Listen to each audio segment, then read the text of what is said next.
Day 4. Today was a big day because it was the last day of dive operations and the biggest day on Nat Geo's call sheet. The plan for the day was hefty. Set up some scenes for Nat Geo, lift the prop hub, and clean up the site. Fortunately, the weather was on our side today. It was a beautiful sunny morning and it lasted all day. We headed out with 2 boats. 4 divers, including myself, were on the DNR boat, while the Lazinskis carried the film crew. Nat Geo wanted to get a really cool drone shot of the 2 boats leaving the harbor together, which was actually a fairly unusual thing for boats to do. So we had to do some kind of trick maneuvers at the mouth of the harbor to line up with the other boat. On our way out to the site, which was about a 50-minute drive, I noticed a big old cloud that looked just like the prop hub. So I knew that was a sign of good things to come. Once we got to the site, we actually did some rehearsals on deck. The cameraman had asked us to do the same tasks that we would do underwater to document artifacts, but in super slow motion. I feel like that's too fast. It probably is. On the prep dive, we actually brought down some artifacts that we had pulled up before, and we sort of staged them so that we could use them as props for the filming. Then we went up, and immediately went back down. This time with other workers Brian and Carrie, and then the underwater videographer and his safety diver. On the bottom, we documented some artifacts while the cameraman collected shots. Again, we had to move in super slow motion, so as the underwater artifact photographer, I actually took 100 pictures of 1,000 different angles of this one tube that was laying on the bottom.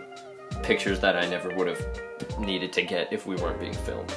The cameraman really wanted to focus on what Wayne and Brian were doing because they're sort of like the main characters of the documentary, so he kind of directed me and Carrie out of the way.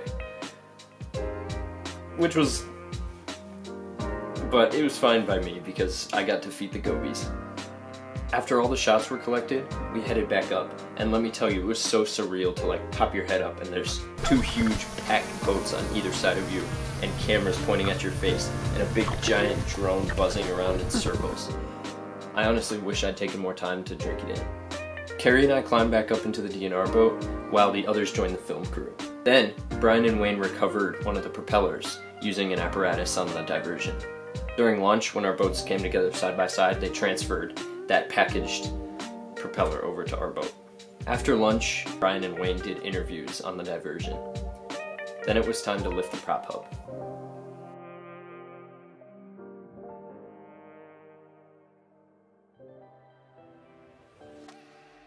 Brian and Wayne headed into the water to rig up the prop hub in front of the underwater cameraman.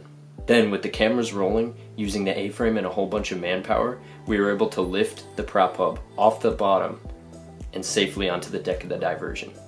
It was a perfectly clean lift, which resulted in a hugely proud moment for everyone on the team. Lifting that prop hub as cleanly as we did, and as safely as we did, was a huge deal. Soon after we got the prop hub secure, Carrie, Wayne, and I did one last dive on the wing in order to sort of ceremoniously cover it up and keep all the loose parts down with sand. On that dive, we picked up the baseline, we cleaned up all the stuff that we'd done throughout the course of the project. While the others headed up, I took one more moment by the landing gear to feed a couple more gobies and say goodbye to the wing, for now. It was a very sweet last dive.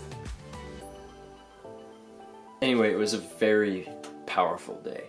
Back at the harbor, there was a big to-do with removing the prop hub off the back of the diversion onto a 10-foot trailer that was bound for Detroit in the conservation lab. But fortunately, all the fellas in charge were very experienced and very professional, and everything was completed safely and efficiently. I definitely didn't script that line. So today was a good day because Nat Geo collected the bulk of their footage, we completed dive ops, we completed some very impressive lifts.